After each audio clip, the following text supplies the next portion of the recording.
வைகுண்ட ஏகாதசி என்பது மனிதர்களின் ஆழ்ந்த ஆன்மீக முக்கியத்துவம் மற்றும் பகவானை வழிபடுவதற்கான சிறந்த நாள் என்பதற்காக கொண்டாடப்படும் புனித தினமாகும்.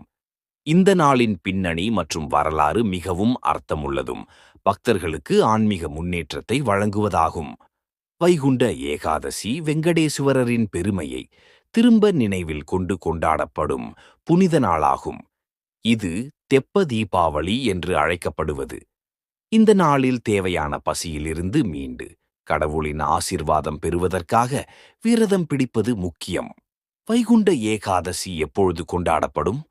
வைகுண்ட ஏகாதசி மார்கழி மாதம் பிரதம ஏகாதசியில் கொண்டாடப்படுகிறது. இது டிசம்பர் அல்லது ஜனவரி மாதம் வரும். வைகுண்ட ஏகாதசி எப்படி கொண்டாடுவது? இந்த நாளில் பக்தர்கள் அனைத்து துன்பங்களை விட்டுக்கொண்டு 24 மணி நேர விரதம் அடித்து பவனூர் அல்லது ஆலயங்களில் புனித தியானம் செய்து வைகுண்ட பாஸ்வா என்பது பாடலில் பக்தி பாடல்கள் பாடுவார்கள். இந்த நாளின் முக்கியத்துவம் பக்தர்களுக்கு ஆத்ம விடுதலையை கொடுக்கும் என்ற நம்பிக்கையுடன் வாழும் வழிகாட்டியாக இருக்கும். வைகுண்ட ஏகாதசியின் வரலாறு. பரமனை அறிய உதவும் நாள் வைகுண்ட ஏகாதசி கடவுள் விஷ்ணு பற்றிய பக்தி நாளாக உள்ளது.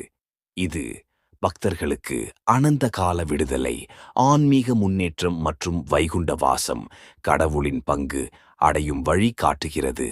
பிரம்மா மற்றும் விஷ்ணுவின் உரையாடல். பாரம்பரிய பண்டிதர்களின் கதைப்படி இந்த நாளில் பிரம்மா மற்றும் விஷ்ணு இடையே உரையாடல் நடந்ததாக கூறப்படுகிறது. பிரம்மா தனது பரவலான விசாரணைகளை மேற்கொண்ட பிறகு விஷ்ணு தன் பக்தர்களுக்கு ஆன்மீக உலகம் வைகுண்டம் காட்டியதாகும். இதுவே இந்த நாளின் முக்கியமான நிகழ்வு. பரமசிவர்களின் இறுதி வழிகாட்டி. அந்தந்த காலங்களில் இராமாயணம் மற்றும் பராபிரபஞ்சம் ஆகியவற்றில் தனது அருள் பெருக்கும் வழியிலான கதைகள் சித்தரிக்கப்பட்டுள்ளன. இவை அனைவருக்கும் மோட்சத்தை அடையும் வழிகாட்டியாக விளங்குகின்றன. இந்த நாள் பக்தர்களுக்கு சிவாயனம் மற்றும் விஷ்ணுவின் அருள் போன்ற நிலைகளை உணரச் செய்கிறது. வாசுதேவனின் அருளின் பங்கு. வைகுண்ட ஏகாதசியில் மகா கருணையின் வாயிலாக விஷ்ணு பக்தர்களுக்கு தன் அருளை பெருக்கி அவர்களை ஆன்மீக முன்னேற்றத்தில் உதவுகிறது.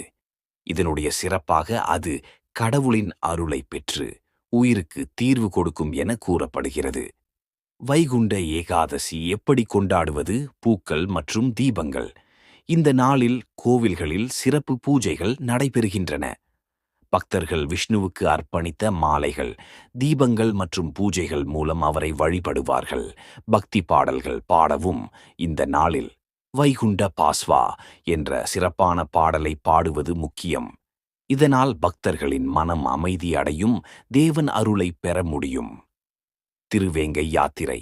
வைகுண்ட ஏகாதசியில் சிறந்த வழி ஒரு சிவாயனில் அல்லது பக்தருக்கு அருகிலுள்ள பெரிய கோவிலில் சென்று பஞ்சார்த்தி, அன்னதானம் அல்லது தானங்கள் செய்வது. இரவில் தியானம் செய்யவும். இரவு முழுவதும் கடவுளை நினைத்து தியானம் செய்வது நெஞ்சினுள் பக்தியை உறுதியானது செய்யும். பெரும்பாலும் ஆலயங்களில் இந்த நாளில் விசேஷ பூஜைகள், தீபங்கள் ஏற்றுவது, ஸ்லோகங்கள் உச்சரிப்பது உண்டு. ஸ்நானம் மற்றும் பூஜை. இந்த நாளில் பரிசுத்தமாக மூடியிருப்பதும் புனித நீரில் நீராடுவது, சிறந்த பூஜைகள் மற்றும் மங்கள ஆராதனைகள் நடத்துவது முக்கியம். விரதத்தை முற்றிலும் கடைபிடிக்கவும். இந்த நாளில் பக்தர்கள் உணவை தவிர்த்து காலை முதல் இரவு வரை கடவுளின் பெயரை முழு உற்றர்த்ததோடு உண்டாக்கும். தியானம், பூஜை மற்றும் தர்ம காரியங்களை செய்தல் மிகவும் நற்காரியமாகும். தீர்வுகளை பெறும் வழி. வைகுண்ட ஏகாதசியில் பக்தர்களுக்கு மோக்ஷம், உயிர்த்தேவனின் அடைவு மற்றும் ஆன்மீக முனைப்பு பெறுவதற்கு இந்த நாளின் முக்கியத்துவம் சிறப்பாக அமைந்துள்ளது.